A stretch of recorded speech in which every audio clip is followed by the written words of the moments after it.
قارون موسیٰ کی قوم میں سے تھا، پھر وہ ان پر زیادتی کرنے لگا،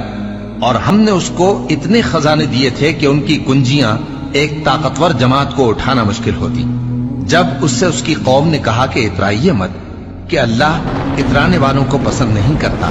اور جو مال تم کو اللہ نے عطا فرمایا ہے اس سے آخرت کی بھلائی طلب کیجئے اور دنیا سے اپنا حصہ نہ بھلائیے، اور جیسی اللہ نے تم سے بھلائی کی ہے ویسی تم بھی لوگوں سے بھلائی کرو، اور ملک میں طالب فساد نہ ہو، کیونکہ اللہ فساد کرنے والوں کو دوست نہیں رکھتا۔ وہ بولا کہ یہ مال مجھے میرے ایک ہنر کے سبب ملا ہے۔